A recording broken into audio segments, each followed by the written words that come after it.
My friend Diana had been passed over for promotions multiple times because her married colleagues needed the money more. My cousin Jamie was expected to work holidays because they didn't have a family to go home to, as if their parents, siblings, and chosen family didn't count. And now, I was losing my home because my brother's nuclear family was deemed more worthy of support and resources than my single existence. It was discrimination, plain and simple. And maybe, just maybe, that angle could help me save my house. By the time I met with Ms. Menendez on Thursday, my righteous indignation had crystallized into a concrete plan. I laid it out for her in detail, watching as her professional reserve gave way to reluctant admiration. "That's creative," she acknowledged when I finished. "And potentially quite effective, given what you've told me about your father. But are you prepared for the family fallout? This approach will almost certainly damage relationships." "They're already damaged," I said firmly. "I'm just making that damage visible instead of suffering it silently." She nodded, making a few final notes. "Very well. I'll draft the letter as discussed. We should have it ready for your review by Monday." The weekend stretched before me, tense with anticipation. I declined another family dinner invitation, ignoring my mother's increasingly plaintive voicemails about talking things through like adults. Instead, I channeled my energy into documenting every improvement I'd made to the house, every conversation I could recall about my living arrangement, every hint or implication that the property would eventually be mine. Sunday afternoon, my doorbell rang unexpectedly. I opened it to find my parents standing on the porch, looking simultaneously annoyed and uncomfortable. "We need to talk," Dad said without preamble, already moving to step inside. I blocked the doorway. "I have nothing to say to you right now." "Alex, please," Mom pleaded. "We're your parents. We love you. We never meant to hurt you." "And yet you did," I replied coldly. "Quite deliberately, in fact." Dad's face hardened. "This attitude is exactly why we need to have a conversation. You're behaving like a child, not a 34-year-old adult, refusing to answer calls, skipping family dinner, making your mother cry." "Richard," Mom murmured, placing a restraining hand on his arm. I felt a flash of bitter amusement. Of course, this was about Mom's tears, about the disruption to our carefully maintained facade of familial harmony. Heaven forbid we acknowledge the actual pain and betrayal beneath the surface. "I'm not ready to talk yet," I said, softening my tone slightly for my mother's benefit. "I'm still processing what happened, and I need space to do that." "Space is a luxury," Dad countered. "We have paperwork that needs to be addressed. The property transfer is scheduled for next month, and there are forms you need to sign regarding the termination of your current living arrangement." The casual way he referred to upending my entire life as mere paperwork and forms rekindled my anger instantly. "I'm not signing anything," I said flatly, "and I suggest you postpone that property transfer until we've had a chance to thoroughly review the situation." Dad's eyes narrowed. "What does that mean?" "It means I've consulted with a real estate attorney and I'm exploring my options." "Options?" he scoffed. "The house belongs to your mother and me. We can do with it as we please." "Perhaps," I acknowledged. "But actions have consequences, Dad. Even legally sound ones." Something in my tone must have alerted him that this wasn't a typical familial standoff. Richard Harrington hadn't become one of the city's most respected tax attorneys by failing to recognize a threat when he heard one. "What kind of consequences?" he asked carefully. "Let's just say I'm not the only person who might find it interesting how differently you treat your children based on their marital status," I replied, intentionally vague but pointed. "Now, If you'll excuse me, I have plans this evening." It was a lie, but an effective one. I closed the door on their stunned faces, heart pounding with adrenaline and a strange sense of empowerment. For once, I hadn't backed down from my father's intimidation tactics. For once, I had stood my ground. The following morning, as promised, Ms. Menendez's email arrived with the draft letter attached. It was masterfully crafted, professional yet pointed, outlining in precise detail the discrimination I had experienced as a single person in my family's distribution of resources. It referenced my substantial investment in the property, both financial and emotional. And most crucially, it hinted at my willingness to share this story publicly, with the local bar association where my father held a leadership position, with the partners at his firm who prided themselves on their commitment to equity, with family members and community connections who might view Richard and Elizabeth Harrington differently if they knew how they treated their unmarried son. It wasn't quite blackmail. Ms. Menendez was too skilled for that. But it was a clear message. This matter could become embarrassingly public, if not resolved fairly. I approved the letter with only minor edits, my hand shaking slightly as I clicked "Send" on the reply. There would be no going back after this. No pretending we were the perfect family my parents had always projected to the world. But, as I closed my laptop and looked around at the home I was fighting to keep, I knew with absolute certainty that I was doing the right thing. Not just for myself, but for every single adult who had ever been made to feel that their life choices rendered them less deserving of support, resources, and respect. The battle lines were drawn. Now it was time to see if the threat of public exposure would accomplish what appeals to fairness and family loyalty had not. The certified letter from Ms. Menendez's office was delivered to my parents' home on Tuesday morning. By Tuesday afternoon, all hell had broken loose. It started with a terse text from my father. "My office, 5 p.m., come alone."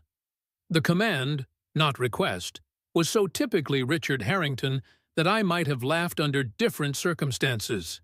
Even now, faced with evidence of his unfair treatment and the threat of public exposure, he was attempting to control the narrative, to place himself in the position of authority. I replied simply, "I'll be there."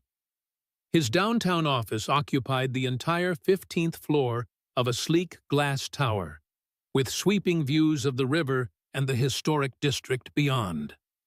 I had visited countless times over the years, for holiday parties, to drop off documents, occasionally to meet him for dinner, but never like this, never as an adversary. Dad's executive assistant, Marion, greeted me with her usual warmth, though her eyes held a hint of curiosity. Clearly, she sensed that this was not a routine family visit.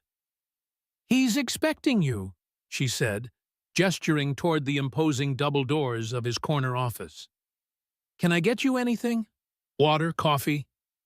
"I'm fine, thanks," I replied, straightening my shoulders and walking toward what I knew would be a confrontation for the ages. Dad was standing at the window when I entered, his back to the door, hands clasped behind him as he gazed out at the city below. He didn't turn immediately, a power move I recognized from having observed his negotiation tactics over the years.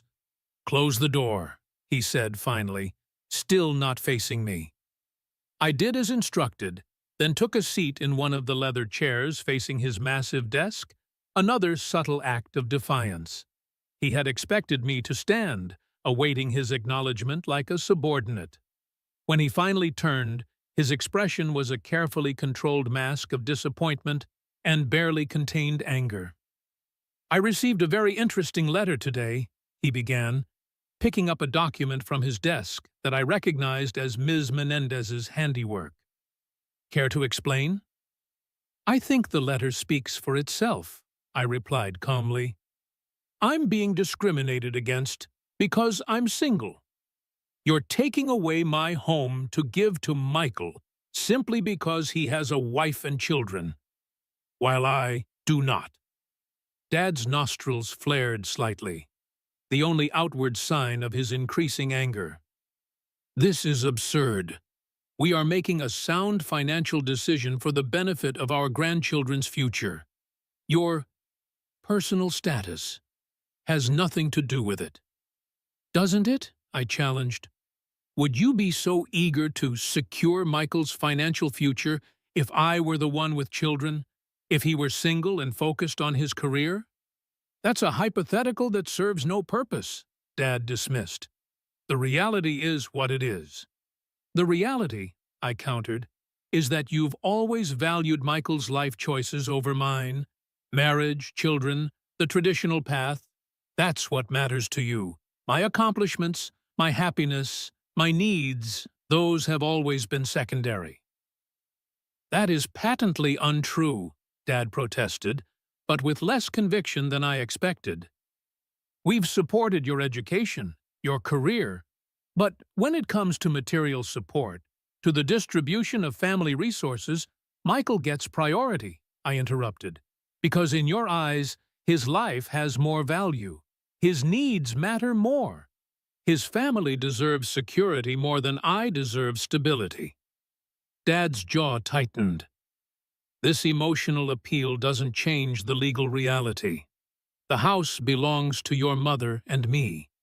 We can transfer it to whomever we choose." "You're right," I acknowledged. "Legally, you hold all the cards. But this isn't just about legality, Dad. It's about morality, about fairness, about whether you're willing to permanently damage your relationship with your son for the sake of a property transfer that Michael doesn't even need." "Are you threatening me?"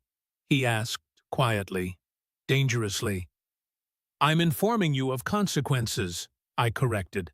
"If you proceed with this plan, if you evict me from my home to give it to my already financially secure brother simply because he has children and I don't, then yes, our relationship will be irreparably damaged. And yes, I will share my experience publicly." "Blackmail doesn't become you, Alex. Neither does discrimination become you, Dad," I shot back. "You've built your reputation on fairness and integrity. How do you think your colleagues at the Bar Association would react if they knew how differently you treat your children based on their marital status?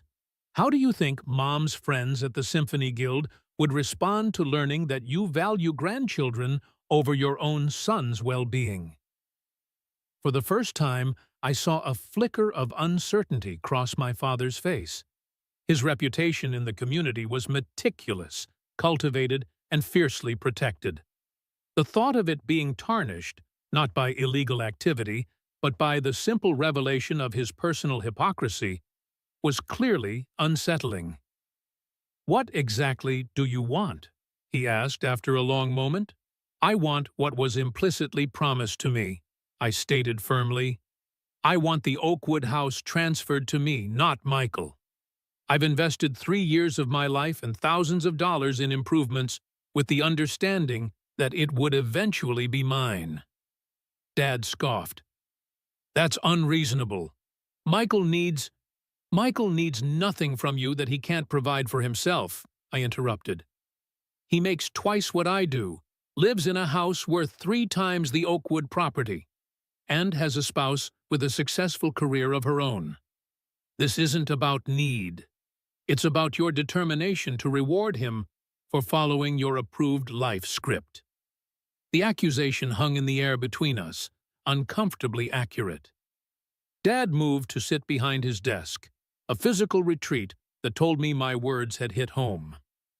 "Even if I were inclined to consider your request," he said carefully, "your mother and I have already discussed the matter with Michael and Sarah. They're expecting this transfer. Arrangements have been made." "Then unmake them," I said simply. "Explain to Michael that you've reconsidered, that you've realized the unfairness of your original plan. Or don't explain at all. Just tell him there's been a change. He'll survive the disappointment of not receiving a property he doesn't need. Dad's expression hardened again. And if we refuse? If we proceed as planned? Will you really follow through on these thinly veiled threats? Damage the family's reputation out of spite? It wouldn't be spite, I corrected quietly. It would be honesty, bringing to light a pattern of discrimination that should be examined and addressed, not just in our family but in society at large. Single adults are consistently undervalued, our needs deprioritized, our lives treated as somehow incomplete or less worthy of support. For a long moment, Dad simply stared at me, as if seeing me clearly for the first time in years. Then, unexpectedly, a smile tugged at the corner of his mouth, not warm or pleased, but almost respectful. "You've become quite the advocate," he observed. "I wondered when you'd finally stand up to me properly." The comment caught me off guard. "What?" "Alex, I've spent 40 years negotiating with some of the toughest minds in corporate law.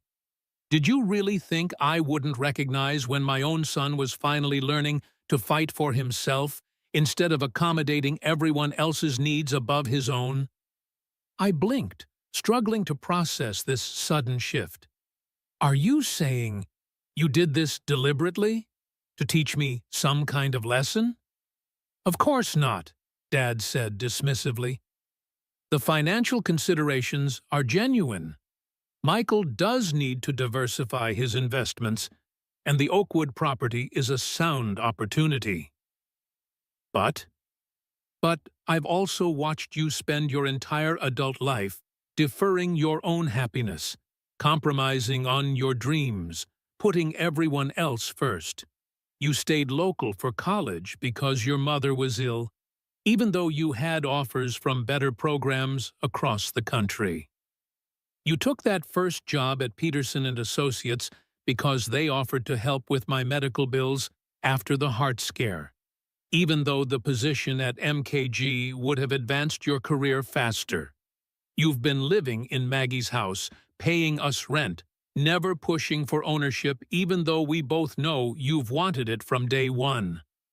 I sat in stunned silence, unprepared for this assessment of my life choices. "You needed to learn to fight for what you want," Dad continued, "to state your needs clearly and stand firm when those needs conflict with others. I'm pleased to see you've finally found that resolve, even if it's directed against me." "So the house," I began cautiously. "Were you ever really going to give it to Michael?" Dad's expression turned enigmatic. "The papers have been drawn up, the timelines established. Everything is in place for the transfer." "That's not an answer." "No," he agreed. "It's a negotiating position. Now, what's yours?" And suddenly, I understood. This wasn't just about the house anymore. It wasn't even about discrimination against single adults, though that remained a very real issue. This was my father's twisted way of forcing me to advocate for myself, to break the pattern of self-sacrifice that had defined so much of my adult life. "My position is unchanged," I said firmly. "The Oakwood house should be transferred to me, not Michael. I've earned it through sweat equity, consistent care, and the clear understanding that it would eventually be mine. I'm prepared to compensate you and Mom for the property's original value when Aunt Maggie left it to you, but not for the increased value that my improvements have created." Dad nodded slowly. "And if we agree to this transfer, what guarantees do we have that you won't simply sell the property once it's in your name? That you'll maintain it properly? That you'll continue to build a life there worthy of Maggie's legacy?"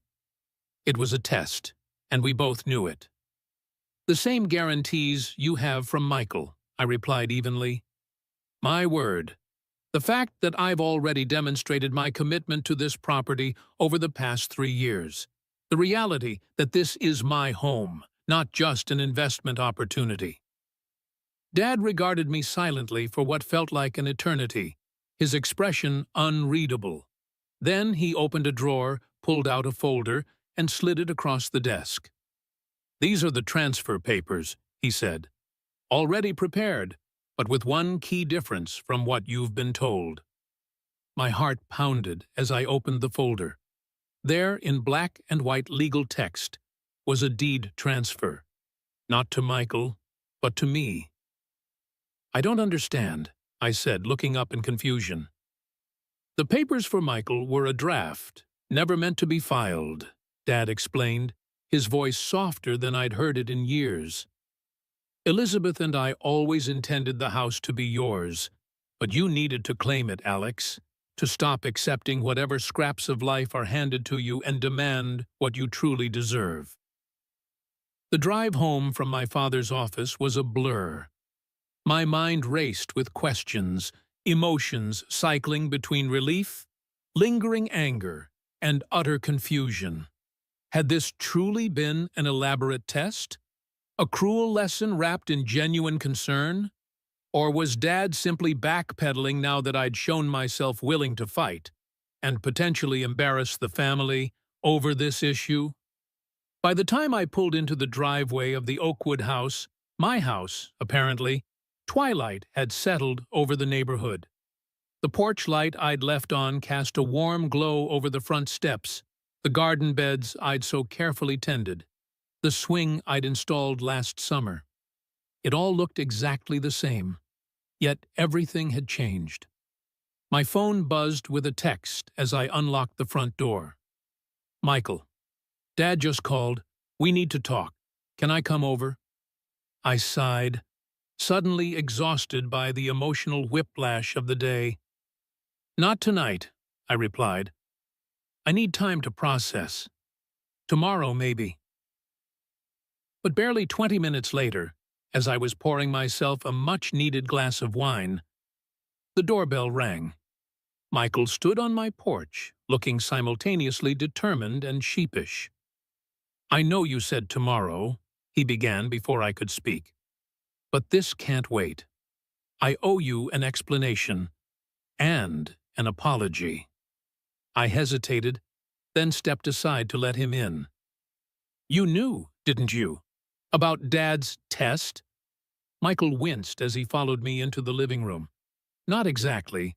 Not at first." "What does that mean?" I demanded, setting my wineglass down with more force than necessary. My brother sank onto the couch, running a hand through his hair in a gesture so familiar it momentarily softened my anger.